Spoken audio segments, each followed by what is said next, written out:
Hi, magandang araw po sa inyong lahat for our first reading of the day. Today, Monday, ano po kaya ang makikita natin, no? One day before my birthday. Bukas ako po ay may i-share sa inyo, no? A very powerful also, no?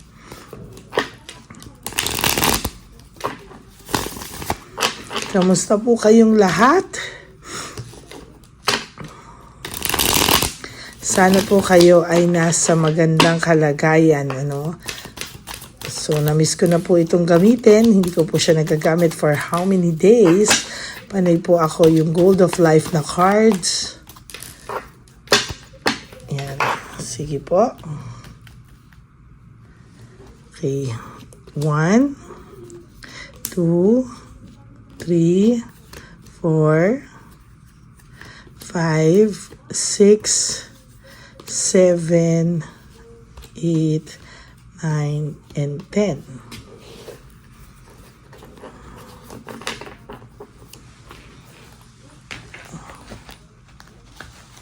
Ito naman po ang gamitin natin.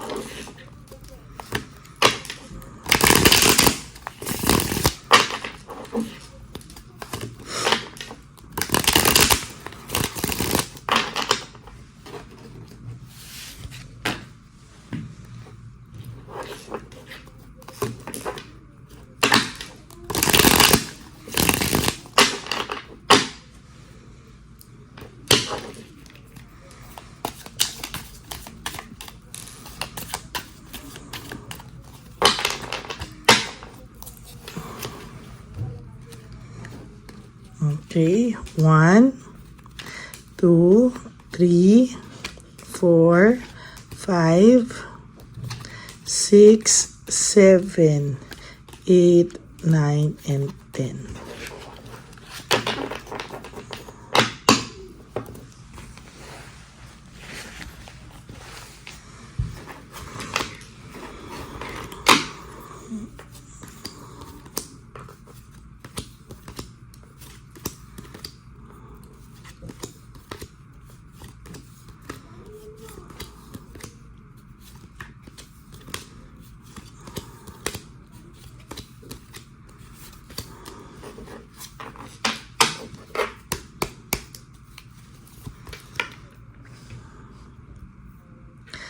There will come a time po, no, na yung lahat po ng pagmamalaki niya sa'yo at lahat po ng pagyayabang niya sa'yo ay yuyuko po siya, no. There will come a time na siya na po yung may insecure, mangangailangan sa'yo.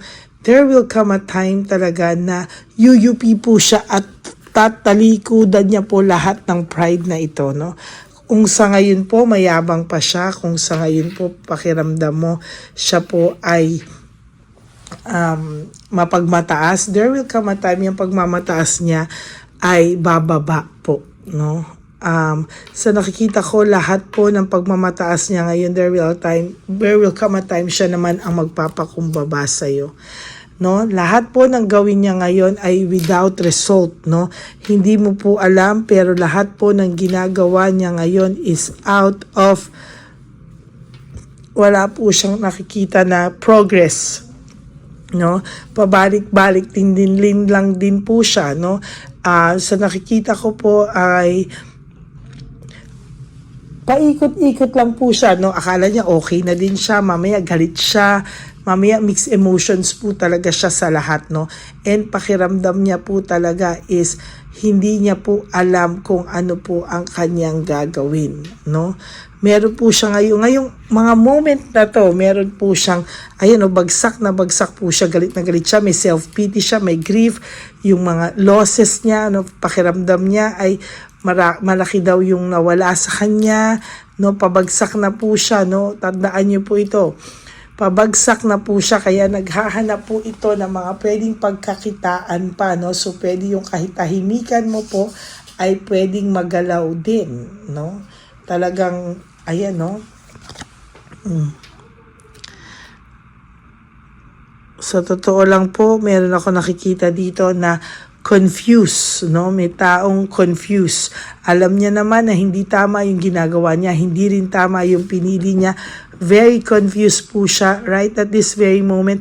Talagang gulong-gulo po itong taong ito. Panay responsibility at burden na lang daw po yung nangyari sa kanya, ay panay daw po siya burden sa mga nangyayari ngayon sa buhay niya, no? Kumbaga ay gulong-gulo na siya at talagang yung responsibility niya, yun lang po talaga ang meron siya ngayong pinanghahawakan niya, no? Burden na burden siya sa lahat ng kanya kailangan bayarin, sa kanyang lahat na ayusin, ano?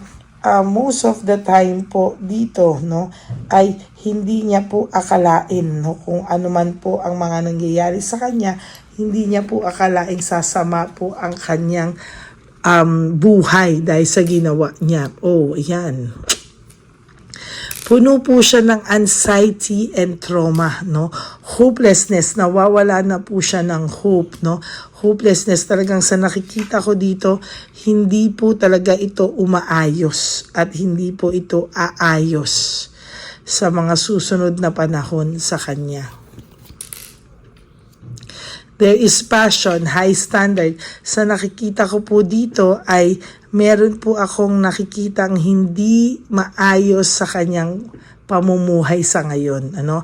Parang binalikan po siya ng tadhana or binabalikan na po talaga siya ng karma. No? Kaya there will come a time, I assure you, kahit gaano kayabang to, kahit gaano ka-ego nito, sinasabi ko po sa iyo, there will come a time na ito po ay babagsak at mawawala po lahat ng kayabangan nito, to be honest with you.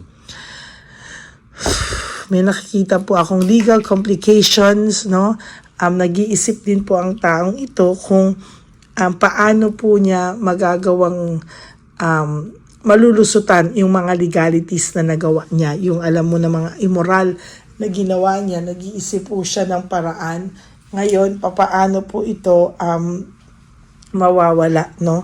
At papaano po ito maaayos. Searching for purpose, naghahanap po ito ng bagong purpose sa kanyang buhay.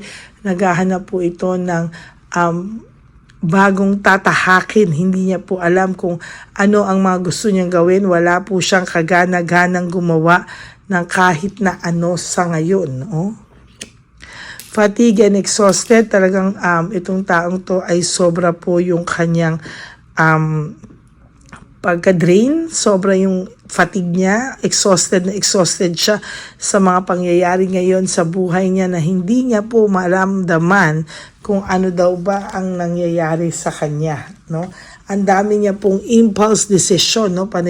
Pagdidesisyon ng mabilisan, pagdidesisyon ng hindi tama, and most of the time, siya rin po yung binabalikan ng kanyang mga impulsiveness, no? Yung pagiging impulsive niya ay siya din po yung binabalikan yung mga desisyong hindi niya pinag-iisipan, siya din po, no? There's this ambition and desire, no? Meron po siyang ambition at desire na unti-unting siya din po ang sumira sa ambition niya. Siya rin po ang sumira sa kanyang mga pangarap at magaganda sanang buhay na meron kayo, no? Ngayon, yung babaeng ito, yung kanya kinakasama o lalaking kinakasama, kung ano man ang third party nyo, ay sobra ang insecure sa'yo, no? Talagang hindi niya po kinakaya, sobra-sobra yung pagiging impulsive nito. Dissatisfaction, lack of inner joy, sa totoo lang, meron akong nakikita ditong dissatisfied po siya sa mga bagay-bagay, no? At hindi niya po alam kung paano po ito maaayos sa mga huling araw, no? At mga susunod na araw, no? Very dissatisfied siya sa lahat po ng ginagawa niya, sa lahat po, no? Very, very dissatisfied po talaga ang taong ito. Addiction, ano, sa nakikita ko po dito ay may addiction po akong nakikita. Dissatisfied po siya, lack of inner joy, talagang magulong-magulo po ang isipan nito, no? Hindi niya po akalain pero sobrang gulo po ng isip niya. maintaining control, defensive po ito sa mga nangyayari. Kung bakit lagi siyang galit sa'yo, lahat ikaw na yung may kasalanan, it is being defensive lang po. He or she, yung person nyo, ay nagiging defensive lang po sa totoo lang sa ngayon. One-sided and disharmony, sa nakikita ko po ay meron po itong meron po akong nakikita sa kanya na somehow ay meron pong sasamahang meron siya with the person, no, with the third party.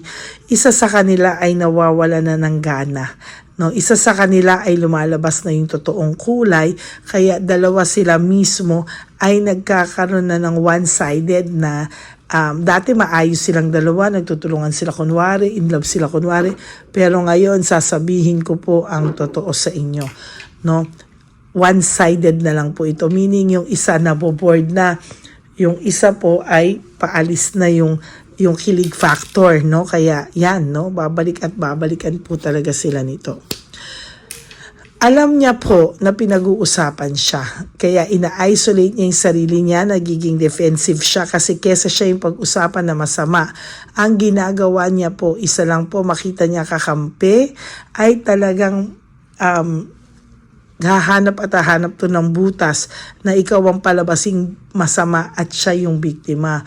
Well, wag ka na pong maapektuhan dyan because alam mo naman po sa sarili mo kung ano po yung nangyayari at ano yung totoong nangyari at sino yung totoong nanloko at nanggago sa inyong dalawa. Kaya kung i-isolate man po niya yan, ay hayaan nyo lang po siya. Okay?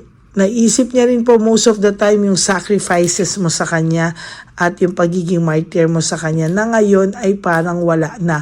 Ngayon po kasi parang no, parang ayaw na, no? Parang hindi na po siya, hindi na siya nakakakita sa iyo na malambot ka pa, no?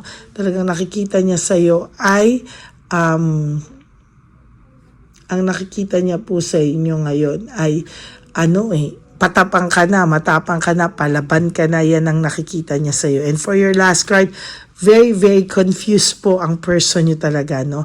May pagka-brutal, yung pagka-confused niya, chaos, ang dami niyang parang pasugod parang brutal talaga po yung kanyang confusion, talagang may kahalong takot na rin siya sa'yo, feeling niya hindi na ikaw yung tulad ng dati na madali niyang mapaikot, no, at palaban ka na po. Ang nakikita niya po sa'yo ngayon ay isang taong palaban at hindi na po uto-uto. Yan po ang ating title.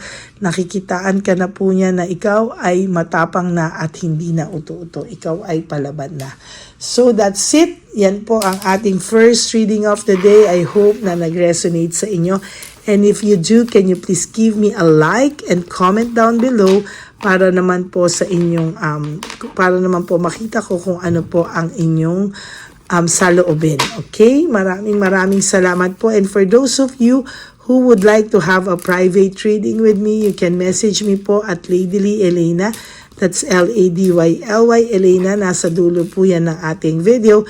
Diyan nyo lang po ako makukontak. That's my only official and legit FB account. Ayan, maraming po salamat sa inyo lahat. And sa lahat po na nagbibigay sa akin ng super thanks and mga birthday messages din, at mga super thanks, maraming salamat po. Kahit po 10 pesos, 20 pesos yan, malaki na po yan pag pinagsama-sama. At sobrang touch po ako sa effort ng maraming pong salamat. And for those of you who are not skipping ads, maraming salamat din po. From the bottom of my heart, thank you so much po. At please help me reach 20,000 subscribers right now. Nasa approaching 15,000 subscribers na po tayo. Maraming salamat po. And God bless you all. At sa akin pong mga ever loyal and solid Lady Elena friends, family and subscribers, I love you all from the bottom of my heart. Mahal na mahal ko po kayong lahat at lagi ko po kayong sinasama sa aking mga dasal. Ang lagi ko lang pong payo sa inyo is just to live one day at a time. no? Wag nyo muna po isipin ang lahat ng okasyon na darating sa inyo, ang birthdays, anniversaries, Pasko, Bagong Taon, at lalong-lalo na ang Valentine's Day. Huwag nyo muna po yung isipin, at ang sinasabi ko po sa inyo is just live for today. You wake up and do 3 things that will make you happy for today. I-prioritize nyo po ang sarili nyo, and please, tanggalin nyo po siyang pilit sa isipan nyo at labanan nyo po. Kayo po ay isa sa makakatulong sa inyong sarili, and kung ano po ang makakapagpabisi sa inyo, do it, no? Help yourself and sleep for tonight, and tomorrow is another day. Okay? Ganun din po ulit. And makikita nyo po one day, ay nakasurvive na pala ako, hindi ko na pala siya hinahanap. Okay? And of course, no, isa rin po sa sasabihin ko sa inyo is life is too short, really short. Kaya don't make it shorter by stressing yourself from all the pains and heartaches na binigay sa inyo na kahapon. Just surrender everything to the divine universe and just let go and let God write your life and love story. I will be back for another set of reading. Huwag po kayong malungkot. Pasensya na po kahapon. Sobra lang po akong pagod dahil sinelebrate po ng family ko ang aking birthday, kaya maraming salamat po sa inyong lahat. God bless you all, and I love you all from the bottom of my heart. Magbabalik po ako, wag po kayong malulungkot. Okay? And unang-una po din sa lahat, no, bukas po ay aking birthday. Magkakaroon din po tayo ng wishing candle for tomorrow. Okay? And wishing incenso for tomorrow. Kaya, abangan nyo po lahat yan. Okay? God bless you all. Enjoy your day. And I love you from the bottom of my heart. Bye!